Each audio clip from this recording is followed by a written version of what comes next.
अब हम मशक के पहले सवाल की तरफ बढ़ते हैं। पहला सवाल है 2.353535। आप देखिए इशारिया के बाद जितने भी हिस्से हैं वो यहाँ 5 के बाद जाकर ख़त्म हो रहे हैं, तो इसका मतलब है कि ये मुख्ततम कसरे इशारिया है और ये नातिक अदद है।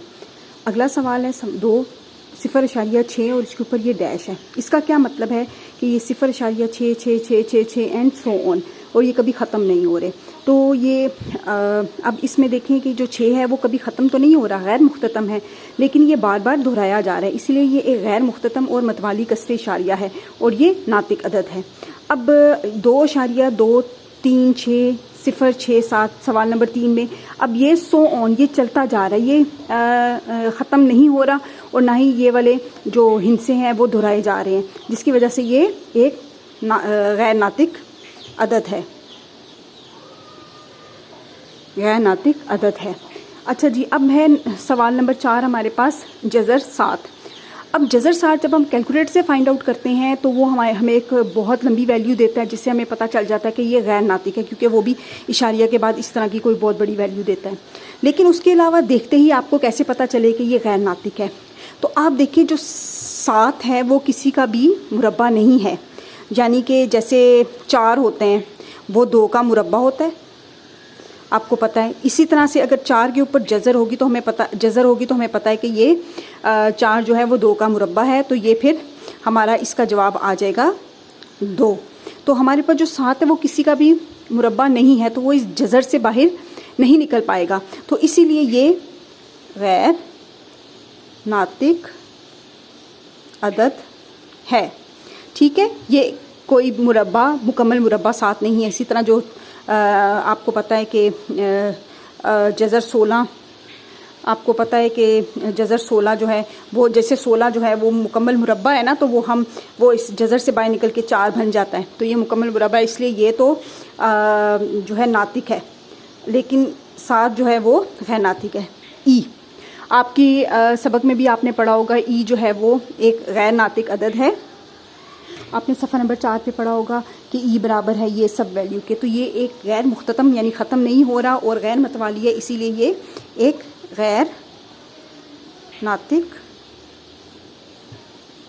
अदद है। इसी तरह जो पाई है वो भी हमारे पास गैर नातिक अदद होता है।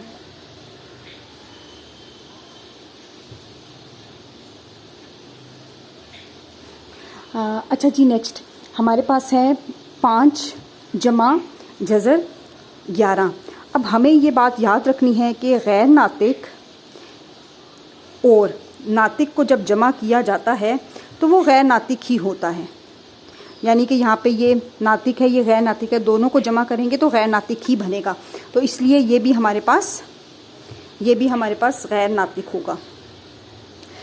और ये गैर नातिक क्यों है? क्योंकि 11 जो है मुकम्मल मुरब्बा नहीं है, तो ये गैर नातिक है। अच्छा, इसी तरह से ये अगले सवाल में, सवाल नंबर 8 में जज़र 3 जमा जज़र 13। अब ये जो है जज़र में 3 है, ये भी मुकम्मल मुरब्बा नहीं है, 13 भी मुकम्मल मुरब्बा नहीं है, तो ये दोनों गैर नातिक हैं, इसीलिए हम यूँ कह सकते हैं कि 3 और 13 मुकम्मल मुरब्बा नहीं हैं, इसलिए गैर नातिक हैं। गैर नातिक में एक गैर नातिक जमा होगा तो वो गैर नातिक ही लेगा। अच्छा जी, अब है ये अगला सवाल है हमारे पास 15/4। अब 15/4 जो है उसको P/Q की शक्ल में लिखा जा सकता है, तो इसलिए जो है ये नातिक अदद है। अच्छा, अगला सवाल है हमारे पास 10। अब ये बहुत इंपॉर्टेंट सवाल है और आपको तजी में भी बहुत से फार्मूले ऐसे इस्तेमाल हुए होंगे। आपको याद होगा A+B और A-B को जब हम आपस में मल्टीप्लाई करते हैं दोनों को, तो हमारे पास जवाब आता है A² -B²। ठीक हो गया। तो अब ये इस पे भी हम यही वाला फार्मूला अप्लाई करेंगे, तो 2 का स्क्वायर माइनस √2 का स्क्वायर, तो ये हमारे पास आ जाएगा 4 - 2 = 2। अब ये हमारे पास 2 जो है वो हम 2/1 यानी P/Q की फॉर्म में भी लिख सकते हैं, तो ये भी हमारे पास नातिक अदद है। इसके आगे हम लिखेंगे ये एक नातिक अदद है।